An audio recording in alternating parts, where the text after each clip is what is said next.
충신대학교 선교대학원과 충신대학교 부설 교회 선교연구소장으로 섬기시는 유해석 교수님께서 토마스 선교사의 생애와 선교신학적 유산이라고 하는 제목으로 특강을 하시겠습니다. 큰 박수로 우리 교수님 맞이하시면 좋겠습니다. 힘찬 박수 부탁드립니다.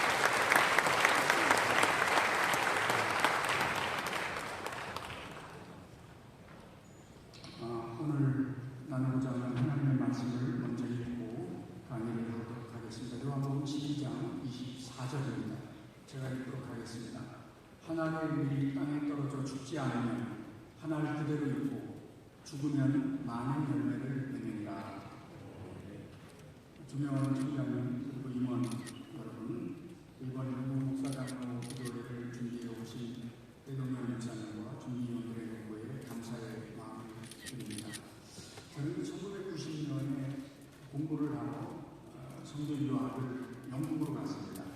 영국으로 갔는데 당시 영국에서 유학하는 사람들이 몇 명이 없다 보니까 한국에서 왔다고 하니까 중고등학교나 혹은 교회에서 와서 좀 간증 좀 해달라.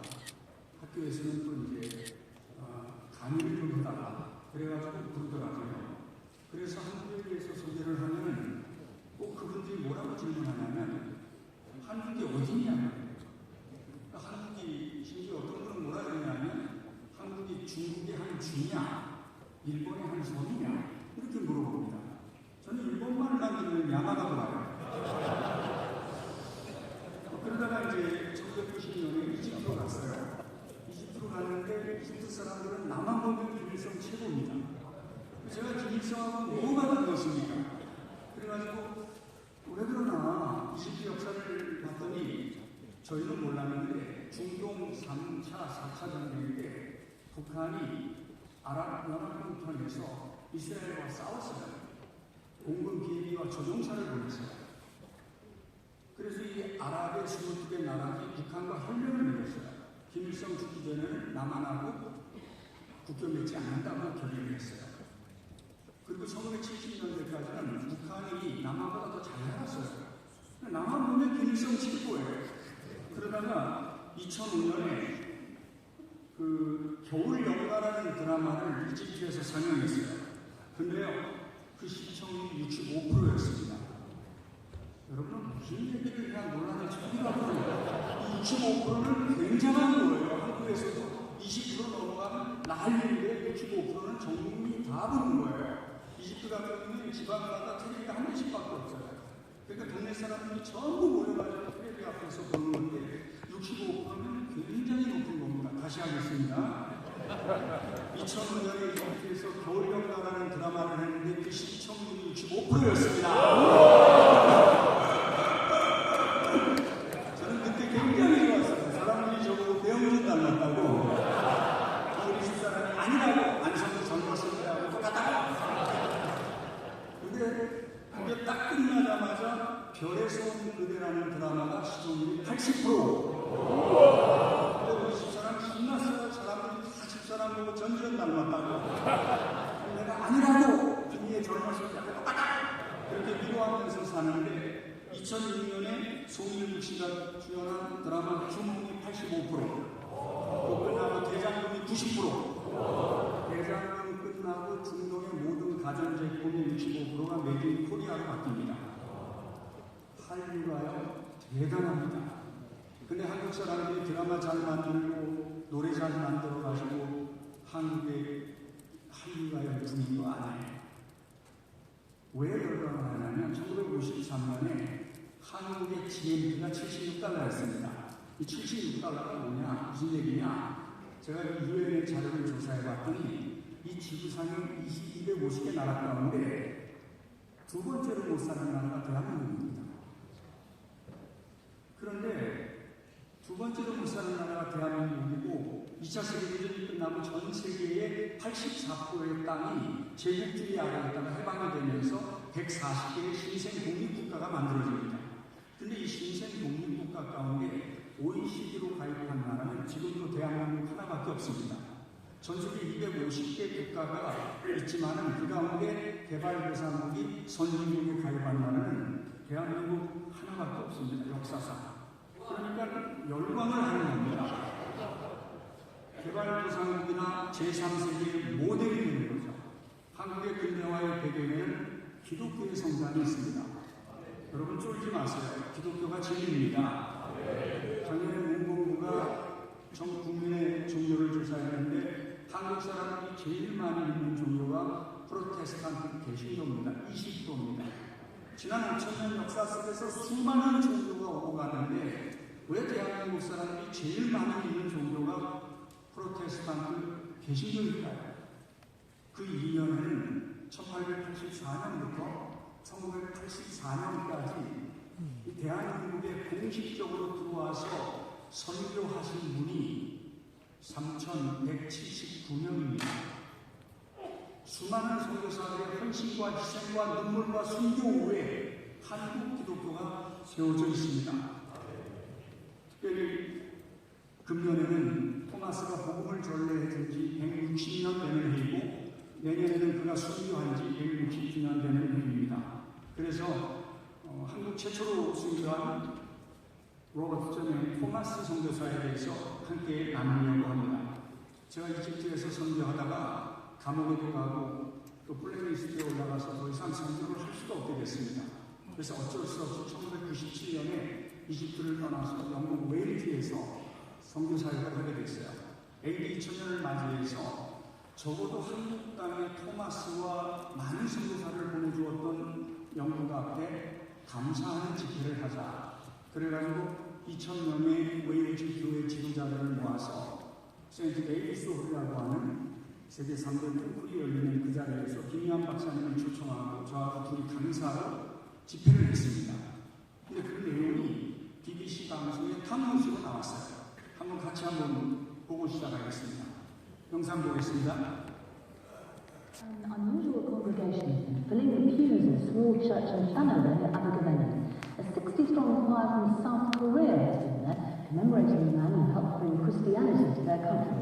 Robert Jermaine Thomas was born in Abergavenny, but was killed during his mission to the Far East during the 1860s. More on that story, our arts and media correspondent John Garr takes up this one.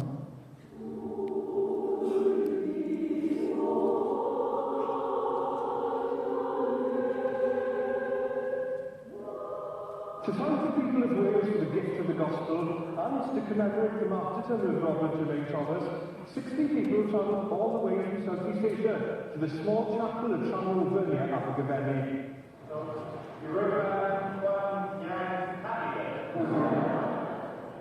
Local Welsh Assembly member David Davis welcomed visitors in this best period. Although the centrepiece of the proceedings was the unveiling of the commemorative plaque, there was evidence enough that South Korea is also a land of song. I think that Korea also people like this song very much, especially the Korean choir is very famous in all over the world. And the way it shows people like us singing a lot. There are now 12 million Christians in Korea. Many of them look to Wales as their spiritual home and are happy to acknowledge the fact with a song in their heart. 이게 BBC 탑뉴스에 저녁에 나오고 났더니 어떤 한 어르신이 저를 찾아와서 보자기를 건너주었습니다. 영상의 PPT를 위해 보자기를 건너주었어요. 그분이 저한테 뭐라고 말하냐면 얘가 토마스 선교사의 여동생의 5대 증손자라고 우리 감례 내려오는 자료를 드리고 싶다고 저한테 가지고 왔어요. 그래서 이 자료를 제가 펼쳐봤더니 거기에는 토마스 선교사가 부모에게 보낸 5통의 편지들을 비롯해서 많은 토마스에 대한 자료들이 있었습니다. 그래서 이걸 가지고 토마스 목사전이라는 책을 써서 베스트셀러가 되기도 했습니다. 그때부터 이제 토마스에 대해서 좀 연구해서 웨일즈 대학에서 학위를 받았습니다. 사무엘 마펫이라고 하는 우리 총신대학을 세우시고 평양에 놀라운 역사를 이루셨던 이 사무엘 마펫이 1893년에 평양에 가서 사역을 합니다. 그때 한석기 조사와 같이 갔는데 머무르던 여관이 이 벽이 중국어로 된 신약 성경인 거예요. 그래가지고 이게 웬일인가 싶어가지고 주인 채치양을 불러가지고 물어봤습니다. 어떻게 벽지가 신약 성경으로 되어 있느냐 그랬더니 채치양이 뭐라고 말하냐면 내가 11살 때 대동강에 나가서 토마스 선교사가 주는 2권의 책을 받아가지고 왔는데 금소를 가지고 있는 사람들은 사형에 당할 수 있는 위험이 있다 그래서 이 책들을 영문주사 박영식에게 갖다 줬는데 박영식이 그거를 정부에 갖다 주지 않고 자기가 가지고 있다가 자기가 새 집을 지을 때에 도배지로 이거를 썼다는 겁니다. 그래가지고 그 자리에서 그 여관에서 성경 공부가 시작이 됩니다. 이 채치양은 최초의 학습자, 세례자, 나중에 이 교회가 널다리골 교회가 되고 이 널다리골 교회가 평양 장로교회가 돼서 최초의 집사, 최초의 장로가 됩니다. 그리고 토마스 마켓이 평양에서 사역하는 동안에 이신행도 성경책을 가지고 왔고 황참한테 조카 며느리 이영복도 성경책을 가지고 와서 토마스에게 받은 것이라고 말하는 겁니다. 그래서 그 해에 평양에서 서울로 돌아온 사무엘 마켓이 보고서에 뭐라고 말하냐면 평양에서 씨를 뿌리는 도중인데 중요한 일들이 이루어졌습니다. 이미 책들이 뿌려지고 읽혔습니다. 길가에 상당수의 사람들에게 뿌려졌고 도시 주변에 사는 상당수의 주민들에게도 전달됐습니다. 나는 여기 복음의 씨앗을 뿌리러 왔는데 이미 누군가 복음의 씨앗을 뿌렸고 나는 지금 그 열매를 맺고 있다는 말을 하는 겁니다. 그래가지고 토마스에 대해서 1909년에 토마스 목사 특별기념위원회를 조직해서 그에 대해서 연구를 하자고 결의를 납니다. 그리고 1926년 9월에 제15회 조선예술의 장로회 총회 토마스 순교 60주년을 기념해서 그가 선교한 평양에서 총회가 이루어집니다. 그리고 1927년에는 토마스 기념재단이 설립이 돼서 사무엘 마켓이 회장이 되고 오문환 장로가 선임이 돼가지고 세 가지 목적을 설립합니다. 첫째, 토마스의 생애에 대한 책을 출판하자. 둘째, 기념교회를 짓자. 셋째, 5만 원을 모금해서 선교하는 데 쓰자. 이래가지고 토마스 목사에 대한 책이 2권이 출판이 되고 또 토마스가 순교하는 곳을 바라보는 그 조항이라고 하는 곳에 천평구에 토마스 순교 기념 예배가 지어집니다. 그리고 1927년에는 토마스 목사 순교 60주년 추모 예배를 승동교회에서 드려지게 됩니다. 1930년대까지 한국교회는 또 한국의 기독교인들은 이 땅에 복음을 처음 전해준 사람이 토마스 선교사이며 그가 이 땅에 들어온 최초의 선교사라는 걸 부정하는 사람은 단 한 명도 없었습니다. 그런데 토마스 선교사에 대해서 일본이 왜곡을 시작합니다. 왜냐하면 1937년에 중일전쟁을 일으키면서 태평양 전쟁을 정당화하기 위하여 제너럴 셔마노 사건을 미국의 조선 침략의 수도라고 주장하면서 토마스를 조선인들의 적으로 평가하기 시작했습니다. 내선 일체를 주장했습니다. 왜냐하면 한국의 젊은이들을 전쟁에 동원하기 위하여 내선 일체를 주장하면서 명분으로 제국주의의 침략성이 제너럴 셔마노가 한국에 들어왔고 그것을 인도한 사람이 토마스이기 때문에 조선인들이 일어나서 제국주의와의 전쟁을 선포해야 된다, 함께 해야 된다라는 명분으로 사용했습니다. 그리고 1941년 12월에는 태평양 전쟁을 일으키면서 대동강, 낭만이라는 연극을 만들어서 전국을 다니면서 상영을 하면서 토마스는 제국주의의 앞잡이고 제너럴 셔마노는 미제국주의의 침략성이다라고 왜곡하기 시작했습니다. 그러나 해방이 됐습니다. 끝난 줄 알았어요. 토마스 선교사에 대한 왜곡은 이제 북한에서 지금까지도 계속되고 있습니다. 조선전사 3권에 보면 제너럴 셔마노의 총격과 폭격에도 불구하고 자살 공격되는 정오의 마지막으로 불로 공격했다. 그 부대의 지휘관은 김일성의 보조 할아버지 김웅우였다. 그때 김웅우의 나이가 몇 살이었냐면 9살이었습니다. 9살짜리 어떻게 제너럴 셔마노를 무찔립니까? 토마스는 분노한 조선인들에 의해 그의 친구와 함께 살해당했다. 오만한 제국주의의 미국의 적들이 조선인들에 의하여 모두 죽음을 당했다. 이것은 조선인들에 의한 심판이어야 한다. 지금도 평양에 가면 전하를 수용하는 복침된 장소에 기념비가 세워져 있고 토마스는 여전히 미국인 스파이라고 북한 역사에서는 가르치고 있습니다. 토마스가 대동강 입구 준영포에 들어와서 마지막 죽기까지 한국 사람을 만난 건 딱 10일입니다. 10일 동안의 사건으로 한 인생을 평가할 수 있을까요? 한 사람에 대한 역사는 입체적으로 연구돼야 됩니다. 그래서 그가 자라고 태어나고 교육을 받았던 웨일즈에서부터 시작하려고 합니다. 왜 한국에 들어왔으며 한국에서 그가 무엇을 했는지 우리가 자세히 알아야만 한국교회, 기독교의 복음이 어떻게 왜 들어왔는지에 대한 설명이 가능하기 때문입니다. 토마스는 로버트 토마스라고 하는 아주 훌륭한 목회자의 아들로 웨일즈에서 태어납니다. 로버트 토마스는 48년 동안 목회를 한 웨일즈의 아주 존경받는 목사였습니다. 이분이 은퇴를 하는 날 그 지역 신문사에서 와가지고 취재를 합니다. 그 신문 기사가 나와 있는데 거기 이런 기사가 나옵니다. 토마스 목사가 은퇴하기 전에 62세에 많은 유산을 장모로부터 받게 됩니다. 그 유산의 양이 굉장히 많습니다. 거의 100억에 가깝습니다. 그런데 이 토마스 목사는 이 유산을 단 한 푼도 자기를 위해 쓰지 않습니다. 모두 다 공익에 사용을 합니다. 그리고 자기가 졸업한 웨일즈에서 유일하게 개혁주의 신학교들을 양성하는 브레콘 칼리지에다가 6억을 헌금합니다. 그 기사에 이렇게 나와 있습니다.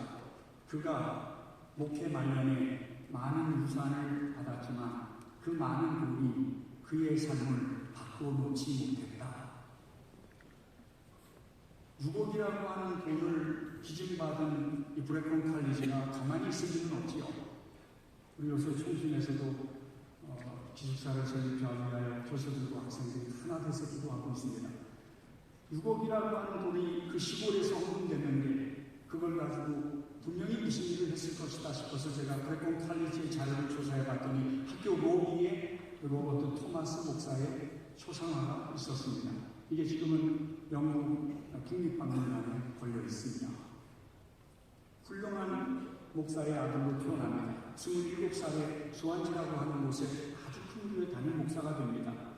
그러나 부인이 몸이 아파갖고 적응을 못하니까 2년 동안 목회하다가 사임을 하고 부인이 태어난 동네 바로 옆에 거기에 가서 와야다라고 하는 조그마한 교회 담임 목사를 합니다. 당시 기록을 보면 1년에 100명씩 전도됐다고 기록되어 있습니다. 토마스 선교사는 바로 중부 웨일즈 와야다에서 태어납니다. 그리고 토마스가 9살 되었을 때 아버지는 잉글랜드와 웨일즈 사이의 하노버라는 교회의 담임 목사로 가게 됩니다. 그리고 여기에서 37년간 목회를 하시게 됩니다. 바로 이 집이 복사관입니다. 토마스 선교사가 이 집에서 살았습니다. 토마스는 11살 때 웨일즈 대학의 명문 대학인 클란더버리 칼리지에 장학생으로 합격을 합니다. 대학 가기 전까지, 유니버시티 가기 전에 7년간의 과정을 세컨다리 스쿨 혹은 칼리지라고 부릅니다. 토마스가 여기에 가서 공부를 하는데 보통 영악하고 공부를 잘하는 게 아닙니다. 그 성적이 지금도 남아있기 때문에 잘 알죠. 모든 과목이 다 A스타입니다. 그리고 이 학교를 3년 만에 조기 졸업합니다. 그리고 옥스퍼드 대학교 지저스 칼리지에 스칼라십을 받고 합격을 합니다. 그런데 그 학교에 들어가지는 못합니다. 왜 못 들어가냐면 당시 옥스브리지라고 해서 옥스퍼드나 캠브리지 대학은 반드시 영국 성공의 교인들만 들어가야 됐습니다. 그러나 토마스의 가족은 개혁주의 신학을 가지고 있는 회중교단이었기 때문에 학교에 들어가지 못합니다.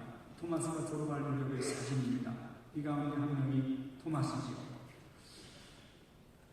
1868년 토마스가 죽은 다음에 영국 교단에 기록되어 있는 토마스에 대한 글입니다. 그는 청소년 시절부터 선교에 헌신하여 그의 모든 시간과 은사를 영향력 있는 선교사가 되기 위하여 준비했다. 그는 선교사역을 위해 높고 귀한 자질을 가지고 있었다. 토마스는 2년 동안 워터만 박사 밑에서 의학교육을 받습니다. 그리고 2년 후에 본격적으로 사역자가 되기 위하여 잉글랜드 운들이라고 하는 곳에 가는데 거기 초등학교 교사를 합니다. 그러면서 한 교회에 출석을 하게 됩니다. 교회 기록을 찾아보았더니 토마스가 주일학교를 맡기 전에는 학생 수가 50명이었는데 1년 후에 토마스가 맡은 다음에 학생 수가 150명으로 늘어나는 것을 확인할 수 있었습니다. 무엇보다도 이 교회에서 운명의 여인을 만나게 됩니다. 바로 캐롤라인 고드프리라는 아름다운 여인입니다. 당시 제정집사의 딸이었던, 또 영주의 딸이었던, 아주 갑부집의 딸이었던 캐롤라인이라는 여인을 만납니다. 캐롤라인이 살고 있던 집입니다. 땅이 73만 평이고 외동딸이었습니다. 그러나 이 모든 것들을 포기하고 토마스와 함께 선교사로 중국으로 같이 떠나게 됩니다. 토마스는 다시 고향으로 돌아와서 런던 대학교에 입학하기 위하여 또 이번에는 사역자가 되기 위해서 아버지의 허락을 받고 감개상에서 첫 설교를 하기 시작합니다. 히브리서 13장 8절입니다. Jesus Christ is the same yesterday and today and forever 라는 주제로 설교를 합니다. 그리고 대학에 입학하기 전까지 모방전도를 다닙니다. 그러다가 18살 때 런던 대학교에 합격을 합니다. 이 런던 대학교는 회중교단에 속한 대학교입니다. 그런데 이 회중교단은 영국의 회중교회와 미국의 회중교회와 일본의 회중교회는 전혀 다릅니다. 영국의 회중교회는 철저하게 칼빈주의 교회입니다. 우리가 개혁주의라고 얘기할 때 이 개혁주의는 성경에서 왔습니다. 그 기초는 어거스틴이 났습니다. 개혁주의는 칼빈에 의해서 건축되어지지만 존 오웬에 의해서 완성된다고 신학자들이 말합니다. 바로 이 존 오웬이 영국 회중교단의 목사입니다. 이 교단에 토마스가 속해 있었죠. 여기에서 공부를 하던 중에 1859년에 북부 웨일즈에서 부흥운동이 일어나서 11만 명이 교회로 몰려오게 됩니다. 이때 토마스는 1년 동안 휴학하고 북부 웨일즈로 갑니다. 그리고 부흥에 참여합니다. 다니면서 설교를 하고 복음을 전합니다. 그의 일기에 보면은 156번 설교했다고 기록이 되어 있고 설교한 도시와 자기가 설교하기 위해 담임 목사의 이름이 정확하게 나열되어 있었습니다. 1년 동안 휴학하고 돌아온 토마스는 어느 날 닥터 로카드라고 하는 메디컬 닥터입니다. 중국에서 사역하는 메디컬 닥터의 강의를 듣고 감동을 받습니다. 그리고 중국의 선교사로 가기로 결심합니다. 1862년 그는 이렇게 말합니다. 하나님께서 약 18개월 전에 로카드 박사의 강연을 통하여 제 마음에 말씀하셨습니다. 저는 모든 것에 대해 인도함을 받기 위하여 간절히 기도했습니다. 나토아네트라고 하는 예일대학의 교회 역사학자가 토마스가 웨일즈를 떠나 런던에서 받은 개혁주의 전통에 따른 신학교육은 그의 선교적 사명에 대한 확신을 심어주었으며 이로써 그는 복음의 전파를 위해 해외 선교지로 떠날 준비를 하게 되었다. 전체 6년 동안의 신학과정을 모두 마친 토마스는 1863년 5월 29일 날 켄티스타운 교회에서 캐롤라인과 결혼을 합니다. 그리고 6월 4일 날 안수식과 파송을 받고 중국을 떠납니다. 중국을 떠나기 전에 그가 쓴 글을 살펴보면 뭔가 위험한 위기가 다가온다는 것을 알 수 있습니다. 그가 이렇게 말합니다. 선교사의 보편적인 자질은 신중해야 하며 자신을 희생하고 타고난 불굴의 인내가 있어야 합니다. 모든 것에 주의하고 고통을 이겨내며 복음 전도의 사명을 다해야 한다고 생각합니다. 장면한 글을 쓴 토마스는 그레이브랜드 항구에서 다른 선교사들 8명과 함께 폴메이소를 타고 중국으로 갑니다. 그러나 8명 가운데 단 한 명도 영국으로 돌아온 사람은 없었습니다. 전부 순교하고 현장에서 죽었습니다. 상해에 도착한 토마스는 중국어를 배우면서 적응하기 시작합니다. 그러다가 한국에서 사역하기 위하여 그곳에서 이미 사역하고 있었던 존 그리피스라고 하는 웨일즈에서 온 선교사를 방문하기 위해서 갑니다. 부인을 두고 혼자 갈 수밖에 없었던 것은 부인이 임신 중이었기 때문에 그랬습니다. 3주 동안 한국에 가기로 약속을 하고 한국에 간 사이에 불길한 일이 생겨난 거죠. 토마스가 중간에 돌아옵니다. 그 사이에 어떤 일이 있었냐면 토마스가 떠난 다음에 3일 만에 고드프리가 가장 친했던 미국 선교사 부인이 갑자기 죽습니다. 자기가 가장 친했던 선교사가 갑자기 죽으니까 충격을 받아가지고 유산을 합니다. 유산을 하면서 인펙션, 감염이 돼서 3일 만에 죽습니다.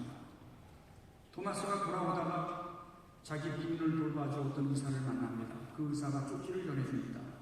토마스에게 고드프리가 남긴 마지막 쪽지를 전해줍니다. 그 쪽지를 열어봤더니 뭐라고 써있냐면 아이는 유산이었습니다. 그러나 나 때문에 먼저 돌아오지는 마십시오. 당신의 사명을 다 감당하고 돌아오셔야 됩니다. 나는 괜찮습니다. 라고 쪽지를 쓰고 그 다음날 죽습니다. 토마스가 상해로 돌아왔는데 이미 부인은 매장된 상태였습니다. 얼마나 힘들었을까요? 10년 동안 사랑했던 여인이었습니다. 그래서 그의 편지에, 기도 편지에 이렇게 나옵니다. 제 사랑하는 아내는 받을 수 있는 고난을 모두 받았습니다. 더 이상 편지를 쓸 수가 없습니다. 슬픔이 또다시 받쳐옵니다. 고귀한 선교 사역을 위해서 철저하게 저 자신을 드리려고 했고 지금 막 사역을 시작했는데 지금 여러분의 기도가 필요합니다. 라는 기도 편지를 보내고 그의 기도 편지는 눈물로 젖어 있는 것을 확인할 수 있습니다. 1년 동안 토마스는 선교사로서 최선을 다해서 내륙에 들어가 사역을 합니다. 그러나 1년 만에 사표를 냅니다. 사표를 내는 이유는 런던 선교회의 리더였던 윌리엄 모어헤드와의 선교 전략에 대한 문제였습니다. 토마스는 내륙으로 들어가 중국인들에게 복음 전해야 된다고 생각을 했고 윌리엄 모어헤드는 위험하니까 외국인 거주 지역에서 영국 사람들을 위해서 목회하는 걸 도와달라고 이야기했습니다. 1864년은 역사적으로 허드슨 테일러를 중심으로 해서 해안선 선교 시대가 내륙 선교 시대로 바뀌는 순간입니다. 젊은 선교사들이 내륙으로 들어가면서 세계 선교의 판도가 확 바뀌는 때가 바로 이때 토마스조차도 내륙으로 들어가 중국인들에게 복음을 전해야 된다고 1년 동안 부단히 노력하면서 복음을 전하지만 선교 전략의 문제 때문에 갈라서고 사임을 하게 됩니다. 사표를 낸 토마스는 산통반도로 갑니다. 왜냐하면 거기에는 자기를 신뢰해주는 알렉산더 윌리엄슨이라는 선교사가 있었습니다. 사람은 자기를 신뢰하는 사람을 향하여 발걸음을 옮깁니다. 알렉산더 윌리엄스가 토마스가 온 곳을 반갑게 맞이하면서 그로 하여금 당분간 돈을 벌어야 되니까 세간의 통역을 맡도록 합니다. 세간에서 통역을 하면서도 토마스는 중국인들에게 복음을 전해서 세례를 줍니다. 1865년 따뜻한 봄날 해변가에서 두 명의 한국 사람을 만납니다. 김자병과 최일선이라는 사람입니다. 역사상 처음 만나는 조선 사람들인데 복음을 전하려고 하니까 로만 캐톨릭은 뭔지 아는데 프로테스탄트 개신교를 모릅니다. 성경이 뭔지를 모릅니다. 캐톨릭은 아는데 프로테스탄트 개신교를 모르는 그들을 알렉산더 윌리엄슨에게 소개시켜주면서 함께 공부를 시작합니다. 한 번도 선교사가 들어가 보지 못한 나라가 있다는 것을 그때 알고 토마스는 자유롭게 한국어를 공부하기 시작합니다. 그러다가 다시 런던 선교회에 허입을 요청해서 1865년 8월 22일 날 허입이 됩니다. 그러니까 토마스가 한국에 들어왔을 때는 이미 런던 선교회 소속 공식 선교사였다는 것을 말하는 것입니다. 그리고 김자평과 최일성과 함께 서해안에 복음을 전하러 갑니다. 우원타이가 항해하는 그 배를 타고 오게 됩니다. 백령도를 거쳐서 서해안에 도착합니다. 서해안에 도착한 내용이 조선실로 나와 있습니다. 1882년 8월 20일 배에 타고 있던 한 영국인이 모래사장에 한 뭉치의 종이를 던지고 남해를 향해 달아났다. 그 종이 뭉치 속에는 종이 한 묶음과 16건의 금소와 서양 달력이 있었다. 우리가 어렸을 때 달력은 가장 큰 선물이었습니다. 그 선물을 주면서 동시에 금서는 성경책이죠. 16건의 성경을 나눠주고 남쪽으로 향했다는 말이 조선실록에 나옵니다. 토마스는 3개월 동안 서해안에서 복음을 전하다가 북경으로 갑니다. 왜냐하면 북경으로 임지가 정해졌기 때문입니다. 북경에 가서 매일마다 런던 선교회 교회에 가서 설교를 합니다. 근데 1866년 구정 바로 전 동지 때 조선에서 동지사가 북경으로 갑니다. 명나라 이후에 동지사가 항상 그 중국의 황제에게 선물도 주고 선물도 받아가지고 돌아오는 그런 문화가 있었습니다. 동지사 일행들이 가는데 그 가는 인원들은 정부에서는 30명을 보내지만 전체적으로 150명이 따라갑니다. 유일하게 무역을 할 수 있는 기간이기 때문에 상인들이 가서 수출과 수입이 이루어지던 때였습니다. 150명 정도가 갔는데 토마스가 어느 정도 한국말을 하니까 그들을 초대해가지고 복음을 전합니다. 근데 그 가운데 어떤 사람이 이렇게 말합니다. 토마스의 편지에 나와 있는 내용인데 앞부분을 제가 읽으니까 뒷부분을 여러분이 읽어주십시오. 인간적으로 말하자면 조선인들은 기독교의 진리에 전혀 반대하지 않습니다. 제가 지난 가을에 서해안에서 배포했던 성경책들이 아름답고 인구가 많은 평안도의 수도 평양까지 들어가게 되었습니다. 이번 겨울에 동지사로 이곳을 방문한 무역상인 박가라는 사람이 며칠 전에 저에게 말하기를 우리가 아주에서 여호와 책을 한권 입수하여서 주의를 기울였으므로 야수교 책이 매우 추시다. 저걸 한국말로 읽었습니다. 조선은 야수교책이 매우 좋습니다. 지난 가을에 영국 사람이 나눠주었던 그 성경책이 평안도의 수도 평양의 상류층 사람들이 그 책을 읽고 나도 접목을 했는데 정말 책이 좋다고 말합니다. 여러분 성경사로서 이런 말을 들으면 감동입니다. 저도 개인적으로 그런 경험이 있습니다만 정말 행복합니다. 내가 전해주었던 성경을 읽었다는 이야기를 들을 때마다 성경사는 가슴이 터집니다. 얼마나 행복하고 감사한지 모릅니다. 근데 이게 한 권이 아닙니다. 토마스의 또 다른 편지에 이렇게 나옵니다. 올해 1월 북경에서 온 동지사 여인들 한 명이 외국인이 조선 해안에서 나눠줬던 것과 같은 마태복음 한 권을 간청하는 한문으로 쪽지를 제 손에 빌려주었습니다. 이 사실들은 자명합니다. 하나님의 말씀의 영향력을 확정하는 우리의 힘은 결코 소멸되지 않았습니다. 지난번에는 상인이 타서 얘기하더니 이번에는 동지사, 정사, 정부에 속한 관원이 토마스에게 몰래 와서 손에다가 마태복음을 구해달라고 전해주고 떠난 겁니다. 이럴 때에는 하나님의 음성이라고밖에 들을 수 없지 않습니까? 토마스가 평양 사람들이 성경책을 읽는다는 사실에 감동을 받고 한국에 갈 것을 계획을 합니다. 그러다가 저너럴 쇼만으로 하는 무역선이 한국에 간다는 이야기를 듣자 그 상선에 올라가는 통역관으로 간 게 아닙니다. 그 무역선을 운행했던 메스메도르 회사에서 뭐라고 썼냐면 한국 땅에 복음을 전하러 가려고 하는 토마스가 배에 승선하였습니다. 후가스를 도와 통역을 할 수도 있을 것으로 보입니다. 라고 써 있습니다. 정식 통역사가 아니었습니다. 선교사로서 온 거지요. 그가 1862년 8월 9일 날 저는 상당히 많은 성경책과 기독교 서적을 가지고 떠나며 조선 사람들의 환영을 받으리라고 기대합니다. 라는 편지를 쓰고 백령도를 거쳐서 두문진에 들렸다가 거기에서 복음을 전하고 그리고 또 서해안으로 옵니다. 그리고 평양으로 옵니다. 물론 토마스는 평양 안으로 들어오는 걸 반대했지만 그 프레스턴 선장은 문을 돌아야 되기 때문에 토마스의 반대를 두 번이나 물리치면서 직진을 합니다.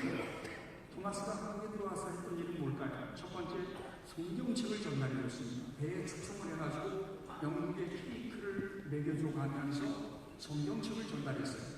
그거를 받은 사람들이 다 그렇게 말을 하니까.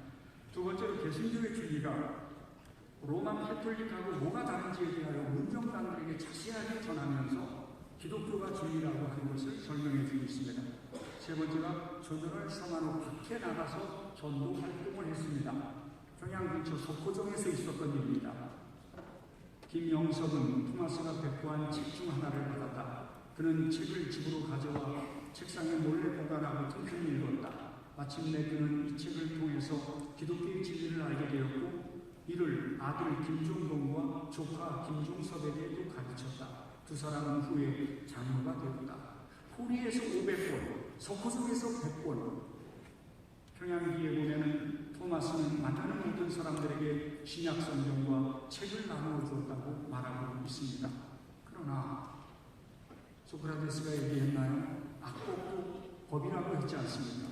한국은 세국 정책을 쓰고 있었고 외국배는 들어오지 못하게 되어 있는데 상업을 하겠다고 평양 안에까지 들어온 이 배와 박기수의 군대가 대치를 합니다. 어느 쪽에서 먼저 공격을 했는지 정확한 기록은 나와 있지 않습니다. 사람들이 먼저 돌을 던졌다는 기록이 일각합니다만 누가 먼저인지 정확하게 모르지만 양측이 교전을 하게 됐습니다. 떠나라고 하는 박기수 측과 떠나지 않고 있는 프레스턴 선장과 붙어가지고 결국에는 9월 1일 날 화공법으로 바퀴수에 의하여 제너럴 쇼마노가 붙하면서 거기에 타고 있던 24명이 전부 불에 타 죽습니다. 그러나 토마스는 조문공과 함께 바깥으로 나와서 흰 깃발을 들고 나와서 허리를 굽실거리며 성경책을 나눠줍니다. 마지막까지 성경책을 나눠주고 토마스는 죽음을 당합니다. 바로 이 자리가 토마스가 순교한 자리입니다. 이 자리는 가운데 모자센 할아버지가 토마스를 직접 묻었다고 해서 돌을 놓고 표시해 놓은 자리입니다.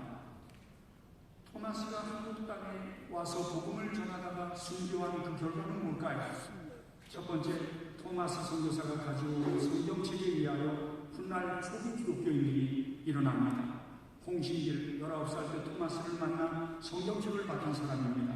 내가 정식으로 기독교 신자가 된 것은 지난 1~2년이었습니다. 그러나 복음의 씨앗을 받기는 지금으로부터 63년 전 토마스 선교사에게 받았습니다. 라고 이야기합니다. 최출양 장로, 평양 장로교회 야긴과 보아스처럼 훌륭한 장로로 부흥을 이끌었던 분이 토마스를 만난 이야기를 하고 있습니다. 두 번째로 존 노스에게 영향을 끼쳐서 최초의 한국어 성경 번역을 하게 된 동기가 됩니다. 알렉산더 윌리엄스는 토마스가 죽은 다음 해부터 그의 순교를 기념해서 고려문에 와서 복음을 전합니다. 스코틀랜드 장로교단에서 알렉산더 윌리엄스를 보라고 짠노스를 보내는데 짠노스가 뭐라고 말하냐면 나를 돕지 말고 선교사가 없는 만주 땅으로 가라. 그리고 조선 사람들에게 복음을 전하라고 얘기합니다. 존노스는 그 말을 듣고 만주에 간 지 첫 해가 되는 해 고려문에 가서 복음을 전하다가 두 번째 갔을 때 4명의 우주 청년을 만나 그들이 예수를 믿기로 하자 그들을 데리고 목단에 와서 성경을 번역하기 시작합니다. 1882년 최초의 한국어 성경이 번역되어서 들어오게 된 배경에는 로버트 존 토마스의 순교가 있습니다. 세 번째로 토마스 선교사의 죽음은 한국교회에 보이지 않는 이정표가 되었습니다. 예수 믿다 순교할 수 있구나. 예수 믿다가 죽을 수 있구나. 이게 복음이구나 하는 사상을 심어주었습니다. 그래서 구한말 때 이단 사상을 전한다는 명목으로 일제시대 신사 창조를 거부한다는 명목으로 240명이 죽었습니다. 한국전쟁 때 유물론적 혁명투쟁에 반대한다는 이유로 889명이 순교를 당했습니다. 1200명의 순교자 앞에는 로버트 제메인 토마스가 언제나 있습니다. 그가 먼저 죽어줬기 때문에 우리가 그의 길을 따라 얼마든지 복음을 위하여 죽을 수 있다는 모델이 되었다는 것입니다. 네 번째는 토마스가 순교함으로 인하여 조선 땅에 선교사를 보내야 된다는 운동이 일어나기 시작합니다.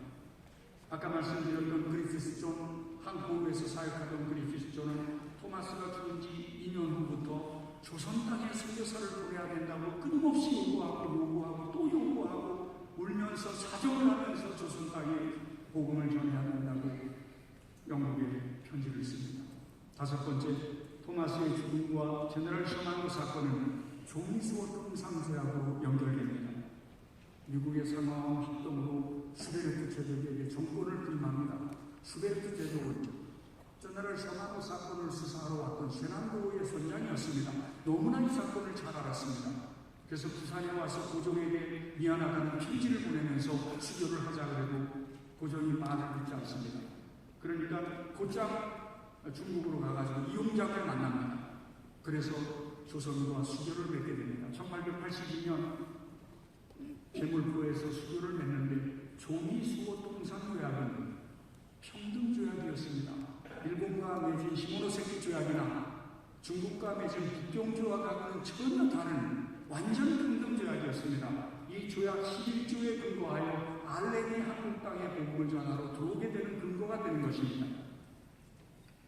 토마스 선교사는 19세기의 제국주의적 선교사가 아니었습니다.